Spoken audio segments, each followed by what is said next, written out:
자, 안녕하세요. 안녕하세요. 자, 정신간호 강의하고 있는 김현입니다.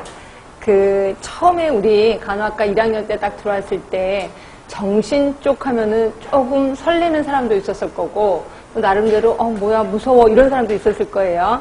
근데 실습하다 보면 여전히 무섭다 라고 느끼는 사람이 있는가 하면, 이거 괜찮은데, 나랑 필이 맞는데 라고 느끼시는 분도 있을 거예요. 그래서 저 같은 경우도 실습을 하면서 정신간호 괜찮은데 나랑 좀 필이 맞는데 라고 느꼈거든요. 그래서 이제 정신간호를 되게 재미있게 공부했었던 기억이 나는데, 그래서 제가 우리 정신과 관련된 일에는 정신 전문 간호사가 있고 정신 전문 간호사 아실 거예요. 그 다음에 또 하나가 정신 보건 간호사라고 있어요. 처음 들어보신 분들도 있을 거예요. 정신 전문 간호사는 이거 취득하기 되게 어렵죠. 그죠? 그래서 그 전에 3년 이상 경력이 있어야 되고, 3년 이상 경력이 있어야 되고, 그 다음에 2년 정도, 2년 이상의 그 과정을 거쳐야 돼. 그리고 시험도 봐야 돼요. 시험도 1차 시험이 있고, 2차 시험이 있고, 그래서 시험도 보고, 그리고 이것도 역시 60% 이상이면 이걸 따게 돼 있거든요. 그래서 이런 경우는 정말 힘들 거예요.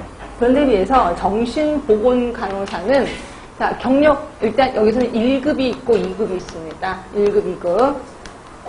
근데 1급은 경력이 좀 있어야 돼요. 그런데 2급은 경력이 없어도 상관없습니다. 경력이 없어도 되고, 그 다음에 그 과정이 1년밖에 안 돼요. 과정이 1년 정도. 그리고 요거 따고 나면 시험도 없이 바로 자격증을 줍니다. 보건복지부 장관이 줍니다. 자격을. 그래서 정신보건 간호사 2급 정도 따는 거 하나 괜찮을 것 같아요. 그러니까 본인이 나 정신과는 좀 맞는 것 같아 라고 느끼면 요거 하나 따시면 그 다음에 뭘 할 수 있냐면 재활시설을 운영할 수가 있습니다. 그러니까 본인이 재활시설을 조그만 사무실 하나 빌려서, 조그만 건 아니구나, 좀 큰 거구나. 거기서 그 회원들이 오셔서 거기서 하루 종일 있어야 되는 거니까 나름대로 커야 될 겁니다. 그래서 건물 같은 거 하나 사서 아니면 사는 것보다는 이제 빌려서 또는 같이 여러 친구가 같이 이제 해서 이렇게 해서 이거 하는 거 아주 괜찮습니다. 그래서 특히 남자 간호사분들이 이런 걸 좀 잘하세요. 그래서 조금 서울은 아니고 경기도에서 조금 공기 좋고 물 좋은 곳에 그냥 건물 하나 좀 세워서 이거 하는 거 아주 좋습니다. 그래서 여러분들은 은근히 맞는 사람이 꽤나 많아요. 정신 쪽이라. 그래서 요거 조금 앞으로 좀 나아갈 거다 이렇게 생각하시면 될 것 같고요. 자, 그러면 우리 우리 정신간호학 쪽은 선배님들한테 들어봐서 알겠지만 전혀 배신을 때리지 않는 과목이다. 그래서 아무리는 아니구나. 하여튼 기본만 한다고 하더라도 어때요? 절대 과락. 그리고 이것 때문에 떨어졌다는 건 저희가 한 번도 못 들어봤거든요. 그래서 웬만큼 공부하시면 감으로라도 잡는 게 정신강입니다. 그래서 좀 가벼운 마음으로, 그렇다고 또 너무 가벼운 마음으로 했다고 또 떨어지면 망신이니까, 그치? 그런 거 없게끔 하시면 되고요. 문제도 보시면, 그냥 솔직히 말해서 정신간호 같은 경우는 어렵게 나오면 진짜 어렵게 나와요. 근데 어렵게 나오면 다들 떨어질 것 같아서 좀 쉽게 냅니다. 그래서 보시면 대부분 개념 문제가 한 3문제 정도 나오고요. 그 다음에 치료적 의사소통 있어요. 그래서 그 환자를 만나기 전, 만나고 나서, 만난 뒤에, 헤어질 때 어떻게 해야 된다. 이런 치료적 의사소통에 대해서 한 2문제 정도. 이거보다 조금 더 나오는 경우도 있어요. 한 2-3문제? 이렇게 생각하시면 되고요. 그 다음에 이제 간호과정, 그래서 사정하는 방법, 그리고 환자가 어떤 행동을 보였을 때 어떻게 해야 되는지, 이런 거는 대부분 사례 쪽으로 나올 겁니다. 사례 쪽으로 해서 한 4문제 정도가 나올 것 같고요. 그 다음에 이제 조현병, 그리고 불안, 또 기분장애, 우울증, 조울증 얘기하는 거겠죠?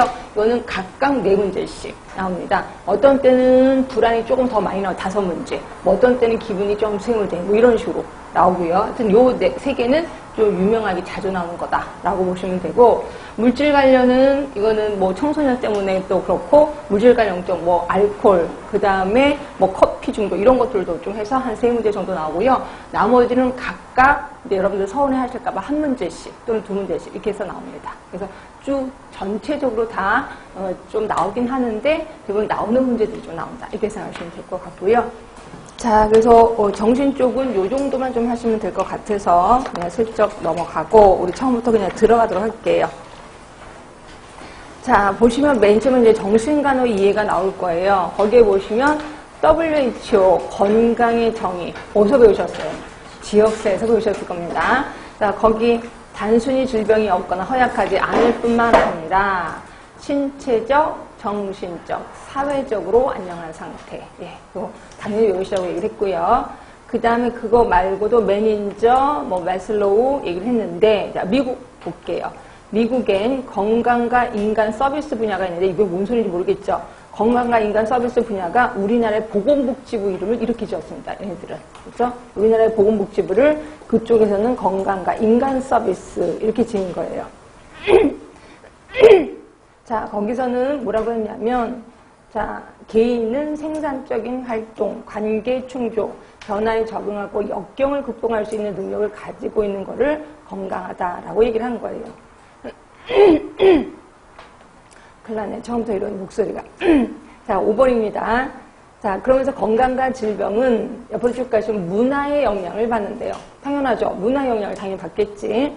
그리고 모든 인간의 행동은 정신건강, 정신질환의 연속선에 어떤 지점이 놓여있다. 이것도 우리 지역사에서 기억나셔야 돼. 연속선. 그렇죠? 불연속이 아니라 연속입니다. 그래서 그 밑에 그림 보시면 건강과 질병 등에 왔다 갔다 한다는 거죠. 또는 적응과 부적응에서 왔다 갔다 하는 겁니다. 또는 건설적 파괴적인 것에서 왔다 갔다 한다. 자, 이거는 무슨 개념일까요? 동적인 개념일까요? 정적인 개념일까요? 그렇지. 동적인 개념입니다. 동적인 개념. 그래서 정신간호에서도 역시 건강을